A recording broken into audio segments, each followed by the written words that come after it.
Hello, friends, and welcome to Money Girl, a podcast that helps you master your money so you can live rich and love the journey.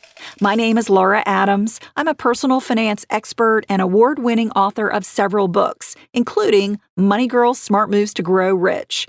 You can learn more about me at lauradadams.com.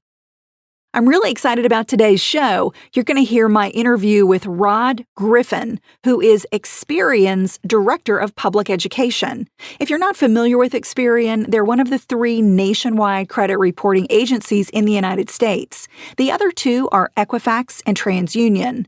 So Rod brings an insider's view about how the national credit reporting agencies work, and also the rights that we have as consumers.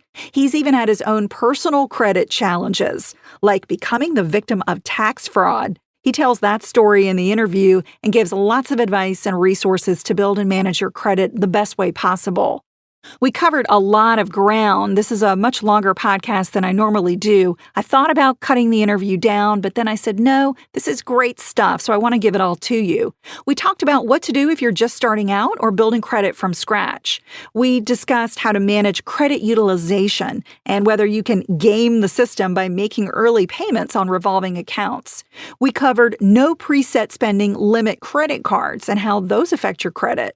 You'll also get the scoop on credit repair companies and how to protect yourself from any bogus claims. You'll know what to do if you suspect or know that you've been the victim of fraud. And lastly, we covered how credit reporting works outside of the United States and what to do if you become an expat and think you may move back to the United States at some point in the future. Now, here's my interview with Rod Griffin from Experian. Rod, thanks so much for joining me on Money Girl. No, Laura, thanks for having me. You know I get a lot of questions about credit, right? I do too. It's funny how that happens, isn't it? There's a lot of confusion about credit, and, some of it I think is really justified. It can be really confusing and complicated, especially for people who are just starting out. So I want to know, what advice do you have? Let's say if you're a graduate, maybe you're just getting started with your first job, or even if you're somebody, let's say, who's just going through a divorce, maybe your partner took care of all of the finances for a long time, and now all of a sudden you're doing it on your own, and you've never really built credit in your name. How do you get started building it from scratch? Sure. And, the first step is to check your credit history to see if you have one. You might, even if you've never used credit or had individual credit in your name. If you've had joint accounts or been an authorized user, it's possible that you already have a credit report. So go to annualcreditreport.com, www.annualcreditreport.com, and follow the instructions to request your credit report from each of the 3 national credit reporting companies, so Experian, TransUnion, and Equifax. That will give you a good baseline. If there's a credit record on file, you'll get a copy of it. You'll be able to see what accounts are associated with you, where they stand, and what you need to start with. If you don't have credit already in your name, it's a little harder. The challenge is that in order to have a credit history, you have to have a credit account. And typically there are a few things that you can do if you're just starting out. One is talk to your landlord. Your landlord can report positive rent payment histories to Experian. So if you go to experian.com/build credit history, you can learn more about how to do that. And a landlord can typically, of any size, so it can be a landlord where you're renting a 1-bedroom apartment in their basement. It could be a 10,000 unit apartment complex, but they can report your positive rent payments to Experian. And what we found is that's a really powerful way to begin building a credit history and establish your credit worthiness. So good place to start. So talk to your landlord and check out the website and learn how to do that. Experian doesn't charge to have that positive rent payment reported. So there's no cost there from us. There may be, because we work with third-party processors, a nominal processing fee for the landlord. And what we've seen there is that the landlord may just include it in the rent, or they may pay it just as a service, or they may work with you to reimburse them. There are ways to work with that, but typically it's a very nominal fee. So That's one way. And we've seen almost 100% improvement in people's credit scores if they have a credit history, and the creation of a credit history for the first time if they don't. So it's a very powerful, useful way to establish a credit history for the first time. The other kinds of things you can do are more traditional. You can open a secured account with your credit union or your bank, where you have a savings account with a balance that's tied to a credit limit on a credit card. And over time, that would be reported just like a credit card account. Ask your lender to be sure they do report it. But if it's reported, it will build a credit history. You can have someone add you as an authorized user to a credit card account, which means you have the ability to use that account. You're authorized to use it, but you aren't responsible for the debt. So that can be a very positive way to build a credit history with fairly low risk to you. But always remember, you have a lot of responsibility if you are an authorized user to that other person, because they're taking the risk that you will manage that account well and be responsible with that privilege.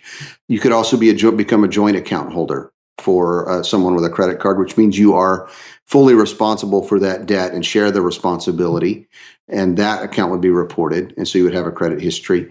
Another possibility would be having someone co-sign for you on a loan. So it could be a simple retail loan, maybe a used car loan, something like that, so that you have a credit history established in your name. Those are sort of the traditional ways that are available to build that credit history for the first time.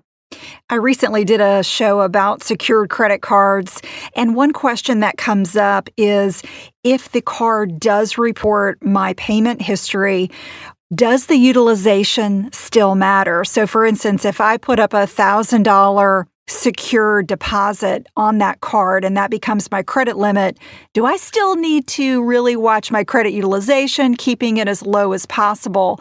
So tell me what your perspective is on that. Yes, is the short answer. A secured card is treated just like a normal credit card. So your utilization, which is simply your balances compared to the credit limit, in this case with a secured card, it's typically the balance that's in the savings account, is still just as important. The key is to keep your utilization rate, your balances, as low as possible on that card.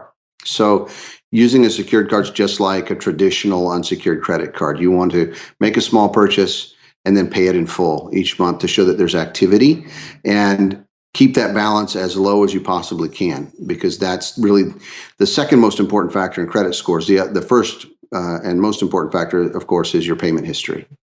Right. So if you do have a secured card where you put up a very small deposit, a couple $100, that means you're really only going to be able to charge maybe $20, $40 a month and still maintain a reasonable utilization. So definitely put up as much of a deposit as you can up front so that you've got as much sort of freeboard to spend on that card without letting your utilization max out. Right. Or, make a small purchase. The rule of thumb is you never want utilization to be more than 30% of the credit limit on any one card or on your total available credit limits. So that's a maximum. So you want to keep it as low as possible. But the real key isn't so much how much your credit limit is, it's how much of that you use. So even if you have a credit card with a limit of $300 or $400 or $500, if you make a purchase of $10 or $20 or $30 and then pay it in full each month, it's still going to help you build that strong credit history, which will be reflected in good credit scores. Yeah, absolutely. So while we're on the topic of utilization ratio, tell me a little bit about the idea of kind of gaming it. A lot of people say, oh, well, I only have one credit card and I want to max it out. I want to put all my charges on that one card. And the problem with that is, as we're talking, you're probably going to go above that 20 to 30% ratio. And the question comes up, well, can I pay it ahead of time and get that balance down before the credit card company reports it to the credit bureau? So it's, I call it gaming the utilization. I mean, if somebody is really willing to go to that extent to watch it, does that work? It can, sure. The balance that shows in your credit report is typically the balance that's shown on your billing statement. So if you pay that balance before the close of the payment cycle, and the balance that's shown on your billing statement is zero, that's what would show on your credit report. So if you pay that balance prior to or early, prior to the due date, and before the lender closes its books, you could show a zero balance, still use that card. And I know people that do that successfully. It's just a matter of knowing how early you can pay that balance or need to pay the balance in order for it to not show a balance on the billing statement. And there's also the challenge of if you've made that payment and there's a zero balance, you can't make any more charges before the billing cycle ends either, or you'll end up with that balance on the card. So it works for some people, but isn't necessarily something I would worry too much about. Yeah, it gets a little tricky. And I think if people are really concerned about it, I'd say get a second credit card. If you are really getting to the point where you're charging a lot on one card, it's probably a smart move to spread those charges out among multiple cards, or be very rigid, maybe make weekly payments on your credit card instead of monthly. That could be a way to keep a handle on that balance. And it's, I always often say that people overthink credit reporting and credit scoring. They worry about trying to get these perfect scores. And really, the key to having good credit scores is more about just common sense and doing some things that are pretty obvious.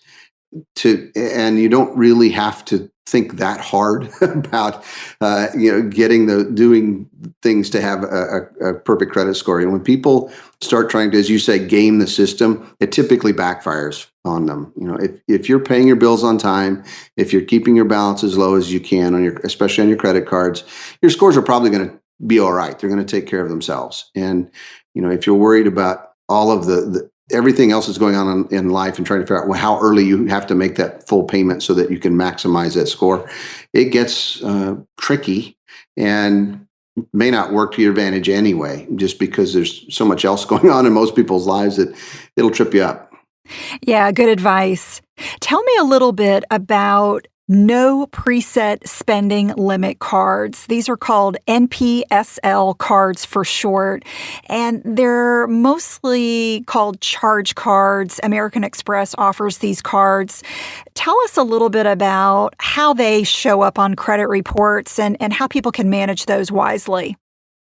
There are several things that are noteworthy about those types of cards. One, as you pointed out, they're typically charge cards, which means you can't revolve the balance. You can't carry a balance from one month to the next. So you're required to pay the balance in full based on the contract with that card company, which is a bit different than most credit cards. The other thing is that the way they appear on a credit report can differ depending on the way the particular credit card company reports it. Some may report the card and not provide any credit limit at all. Others might report the limit, a very high limit that even though they say there's no spending limit, there actually is, but it's so high very few people would ever reach it, which it would then result in utilization and scoring, but typically not an issue for people going over that limit. So it's possible they may also report your high balance as the credit limit, which can be a little more challenging because that could then result in your balance and your limit being very close, which would affect utilization potentially. The scoring systems, though, also treat them differently. For example, if your credit report shows a no spending limit card and does not show a credit limit at all, the scoring system may exclude that card from the calculation for utilization. So it wouldn't affect scores at all. So there's some nuance there too. So scoring is different than the reporting itself. And you need to look at and think about how scoring systems are going to treat those cards as well. Yeah, so folks really need to check their credit report and they need to see how that card is being reported there. Is there a credit limit that's showing up And what is that? You can probably tell from the number whether you think that's kind of a company given limit or whether that's your highest balance limit, and get some guidance there on how high you should go with that card. If it's a pretty low amount, it's just like the utilization, right? We want to kind of keep it in that 20 to 30% limit and try not to go above that, because if it is factored into some of the credit scoring models, that could hurt you if you go too high.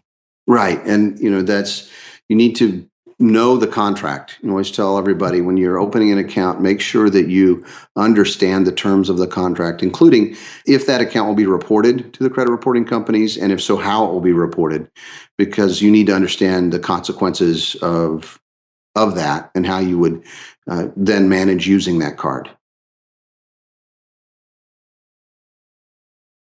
Rod, I have some folks that have been very interested in using credit repair companies.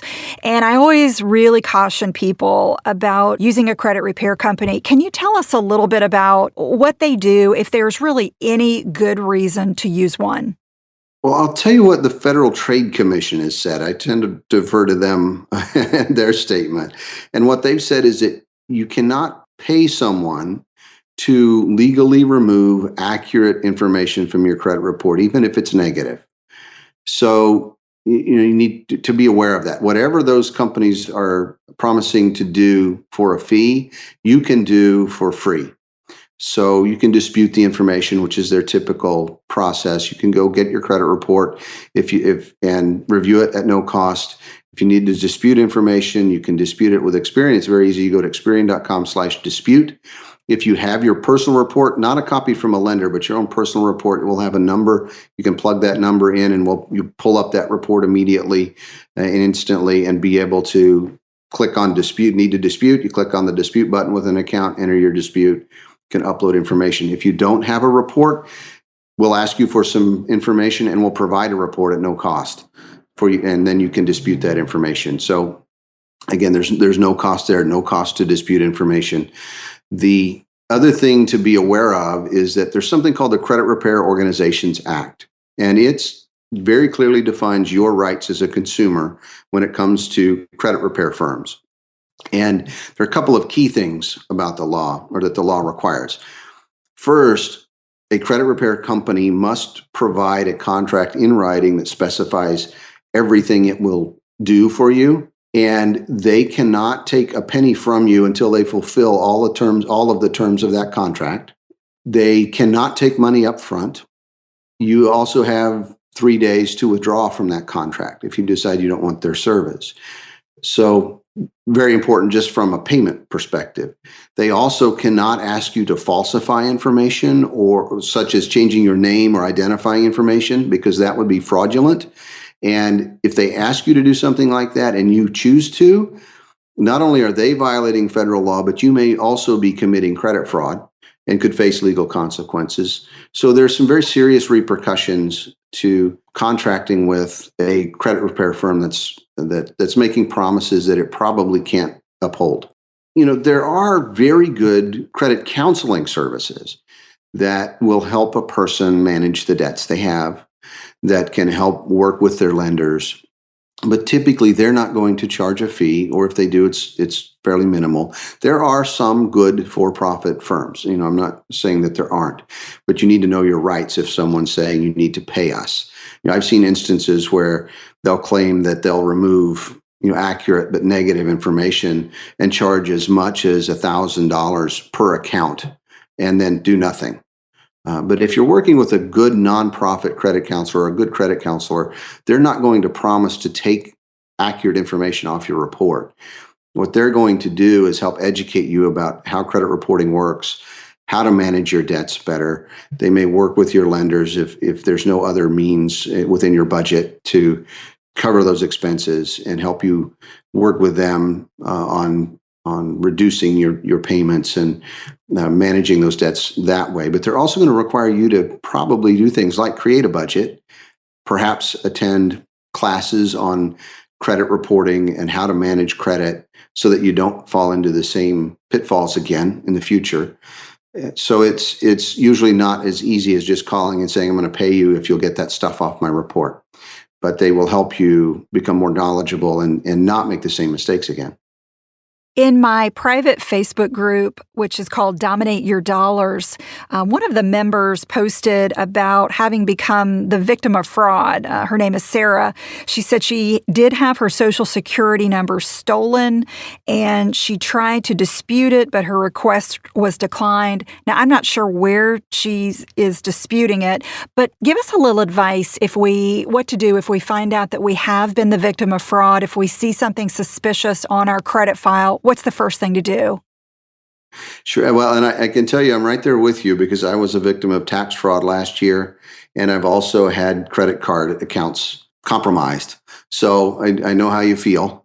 So even though I work for the company and I've gone through the same processes, it's really pretty straightforward. If you're a victim of fraud or believe you may be, the first thing to do is add what we call an initial security alert to your credit report. There's no cost to do that. At Experian, you go to experian.com/fraud, and the box pops up and it's pre-checked, and you just hit continue. It says, I want to add initial security alert. That alert will stay for 90 days. You can request a free copy of your report, check it to make sure everything's okay. If it's not, you can then take action. The alert says, I believe I may be a victim of identity theft. Before granting credit in my name, please take some steps to verify my identity, or call me, and you can provide a telephone number. That gives you time then to notify the police department and file a fraud alert, or a fraud report, and they'll know how to do that. And I can tell you, I did the same thing, and I live in a fairly small town in Texas, and went to the police when I had tax fraud happen, and I thought for sure I was going to have to explain to them what they had to do. And I was very disappointed because he said, just a minute, let me get the form. He knew exactly what was going on. So the police understand, law enforcement knows exactly what to do. And file that police report. With that report, if you go to experian.com/fraud, you can add what we call an extended fraud victim statement. That statement remains 7 years. And with that report, you can contact us and we'll begin to automatically suppress the accounts that are fraudulent and then dispute them on your behalf. The key is to be very clear that the accounts you're disputing are fraud or a result of identity theft.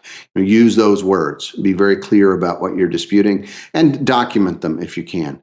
And have that police report, because with that police report, it's going to help us do things proactively for you. Rod, how did you figure out that you had been the victim of tax fraud?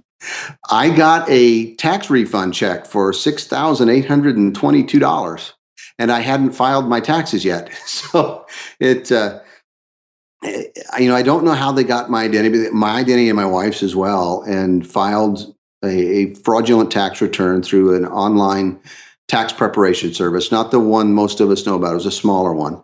And the fraudsters then asked that it be paid through an electronic funds transfer, and that the processing fee be deducted from their tax refund, which meant the bank had to process that request. So the preparer sent it to the bank, kind of a long story, but they sent it to the bank. The bank deducted that processing fee, but the fraudsters messed up the account number for the transfer, which resulted in the bank having to send the check by mail to the address on the return, which was mine. And it came to me. And that's how I found out I was a victim of tax fraud. Unbelievable. That is quite a story. And I know it happens to many, many Americans. So this is great advice. Watch out for anything strange going on with your taxes. Yeah, and if you get a check like that, it's probably the result of fraud. Don't cash it. Although I did ask a police officer, we were filling out the form, and I said, if I were thinking like a criminal, I said, I probably could have deposited this. And he kind of half smiled and said, probably. but be honest. It works to your advantage in the end. You won't get into trouble that way. Definitely. And Rod, one thing I'll wrap up here with what to do if you are overseas. I've got a lot of listeners who live in other countries, or maybe they're expatriates, U.S. citizens that are now living in other countries. Are there credit scores for expatriates? And do you guys have credit scoring in other countries? We actually have credit scoring, not so much credit scoring. We have credit reporting businesses, Experian does, in almost 40 countries. However, Your credit report doesn't cross national boundaries. So if you're a U.S. citizen, you've lived here, you have a U.S. credit report, and you move to England, your U.S. credit report will not follow you. You'll need to reestablish a credit history there. We actually have our own employees have that same challenge. They'll move to the U.S. from the U.K. or from Australia or from Germany or somewhere else in the world and find out that they have to start all over again with their credit report because we can't send it with them. There are a lot of reasons for that. First and foremost, the credit reporting systems are very different in every country. The laws that regulate credit reporting are different. The kinds of information that they collect are different. So it's really difficult to transfer information from one country to another. In some cases, it's illegal. The countries prohibit transferring that kind of personal data from one nation to another. So that can be a challenge. But the credit scoring systems do have, in other parts of the world, operate similarly in many cases. And there are scoring systems that do kind of the same thing. But the way, for example, that identities are matched can be different. Like sort of the example I'm most familiar with is in the US, we match almost 220 million people with credit reports using their name, their address, their social security number, date of birth, all of that identifying information. In the UK, everyone has to register to vote. And so the electoral roll is a key identifier. And we have nothing comparable to that here. So it's a bit like saying a person has a PC and somebody else has a Mac. The systems are just different. So you can't transfer data or credit reports across national boundaries either.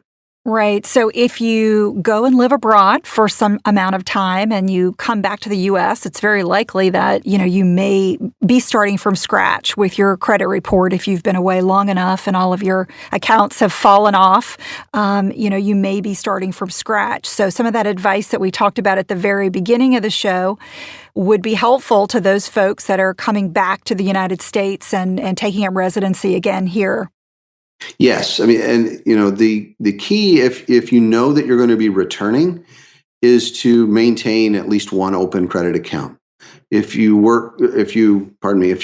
have a credit account with an international bank or a business that operates internationally, it may be that they can transfer your account from from one of their European branches, for example, back to the U.S. and open an account, which would help you establish a credit history as well.